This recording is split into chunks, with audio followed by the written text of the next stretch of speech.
प्यारे बच्चों नमस्कार। NCERT क्लास 12 फिजिक्स में आप सभी का स्वागत है नए टॉपिक के साथ। और आज का हमारा जो नया टॉपिक है वो बहुत ही इम्पोर्टेंट है। तो बढ़ते हैं हम हमारे टॉपिक के ऊपर। तो देखिए हमारा टॉपिक है समांतर क्रम संयोजन के परिणामी संयोजन का व्यंजक ज्ञात कीजिए।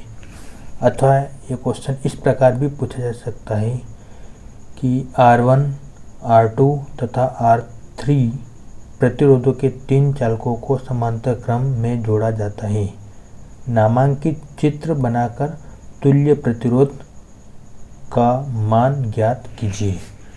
तो हमारा जो टॉपिक है वो सीधे सीधे पूछा जाता है कि समांतर क्रम संयोजन के लिए हमको तुल्य प्रतिरोध का मान ज्ञात करना है।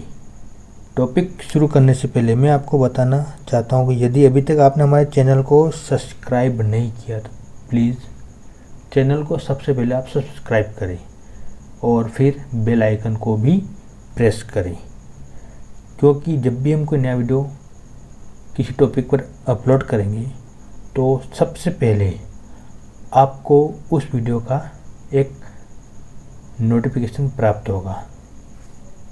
तो आज हम बात करेंगे कि समांतर क्रम संयोजन के लिए तुल्य प्रतिरोध का मान ज्ञात करना है। इससे पहले वाले लेक्चर में हमने देखा था कि श्रेणी क्रम संयोजन के लिए हमने तुल्यधारिता ज्ञात की थी। अब हम बात करेंगे समांतर क्रम संयोजन के लिए तुल्यधारिता की बात। तो मैं बताना चाहता हूँ कि इस प्रकार के क्वेश्चन को हम पिछले चैप्टर में भी पढ़ चुके हैं। वहाँ पर हमने संधारित्रों को समांतर क्रम में जोड़ा था, फिर उनकी तुल्य संधारित्र की मात्रा ज्ञात या मान ज्ञात हमने वहाँ पर किया था।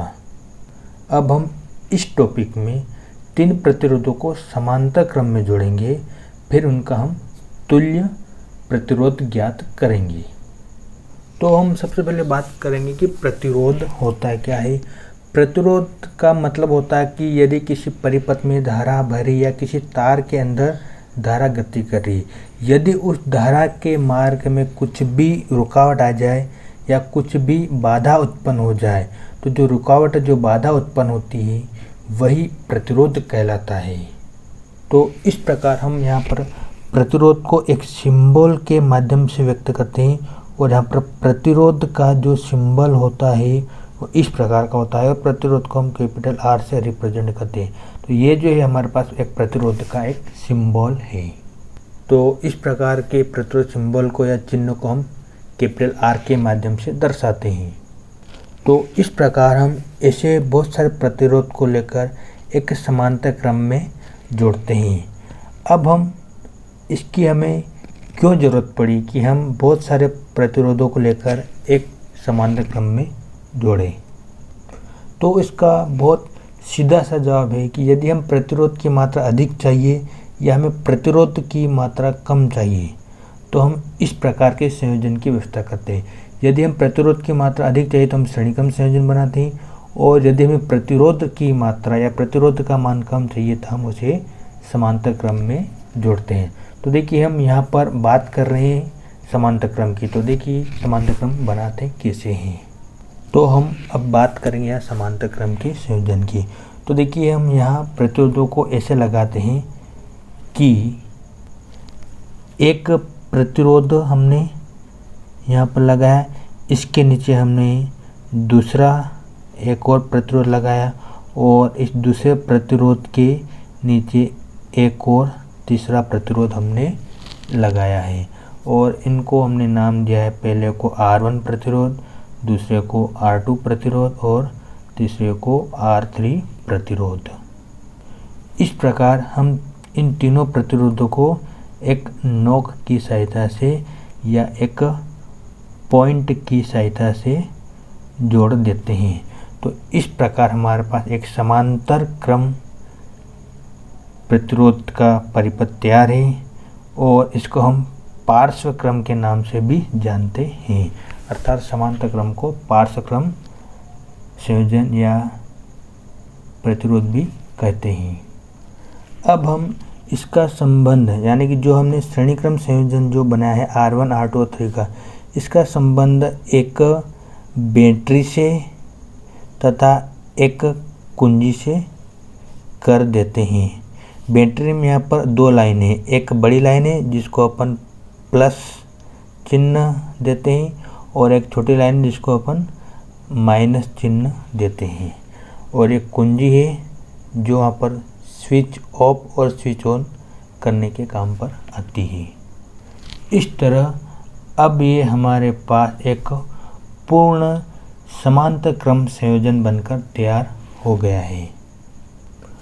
अब बैटरी के धन सिरे से धारा I प्रवाहित होकर ऐसे परिपथ के अंदर जाएगी और यहाँ से वापस होती हुई आएगी।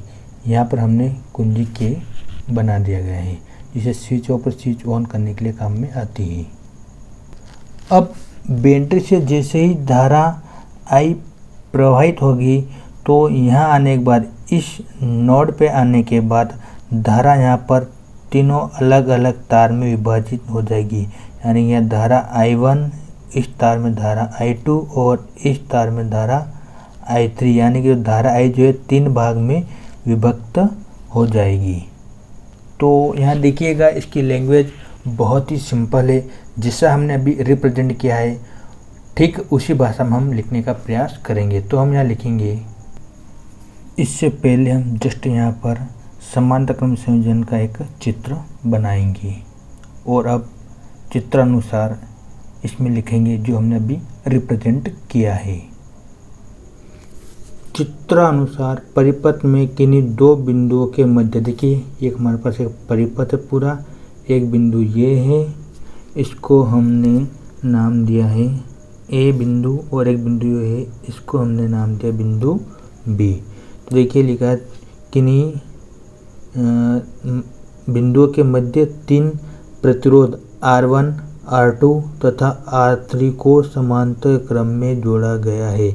देखिए हमने बिंदु A और बिंदु B के मध्य तीन प्रतिरोधों R1, R2 और R3 को समांतर क्रम में जोड़ा गया है। और आगे लिखा है तथा परिपथ में सेल से धारा I प्रवाहित की जाती है। तो हमने परिपथ में एक बैटरी लगाया जिसको सेल भी अपन बोल सकते हैं। यहाँ से हम धारा I क्या कर रहे हैं, तीनों प्रतिरोध के ऊपर प्रवाहित कर रहे हैं धारा I।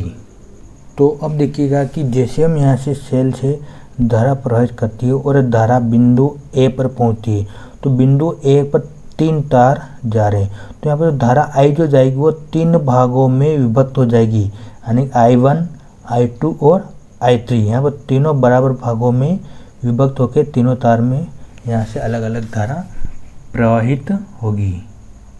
तो इस प्रकार हमने आगे लिखा है कि बिंदु A पर धारा तीन भागों में विभक्त हो जाती है। तो देखिए जैसे धारा यहाँ से बहेगी बिंदु A पर पहुँचेगी, तो बिंदु A पर हमें यहाँ पर तीन तार अलग अलग मिल रहे हैं, चालक तार, तो तीनों तारों में धारा अलग अलग बहेगी, यानी कि I धारा तीन भागों में विभक्त हो जाएगी। अतः तीनों प्रतिरोध पर धारा I1, I2 व I3 प्रवाहित होगी, यानी कि प्रतिरोध R में I1 धारा, प्रतिरोध R2 में I2 धारा तथा प्रतिरोध R3 में I3 धारा बहेगी। तो इस प्रकार इस प्रतिरोध के अंदर परिणामी धारा उत्पन्न होगी। तो परिणामी धारा जो होगी वो I होगी और तीनों धारा का ऐड हो जाएगी, यानी कि परिणामी धारा जो होगी I बराबर I1 plus I2 plus I3। तो हम यहाँ लिखेंगे अतः परिपथ में परिणामी धारा, और परिणामी धारा को हम रिप्रेजेंट करेंगे I से, और कुल धारा हो जाएगी परिणामी धारा हो जाएगी I1 जो प्रतिरोध I1 में बहती है, प्लस I2 जो प्रतिरोध R2 में बहती है, प्लस I3 जो प्रतिरोध R3 में बहती है। तो यहाँ पर हमें ये मिल गई है परिणामी धारिता, और इसको हम देते हैं समीकरण 1 नाम। अब क्योंकि इस परिपथ में धारा बहेगी और इस प्रतिरोध के अंदर से धारा बहेगी, तो यहाँ पर विभवांतर भी उत्पन्न होगा।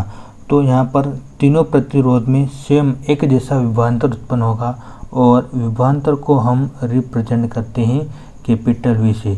इस प्रकार यहाँ तीनों प्रतिरोध में विभवांतर उत्पन्न होगा जिसको हम कैपिटल वी के नाम से जानते हैं। कैपिटल वी से हम क्या करते हैं, रिप्रेजेंट करते हैं।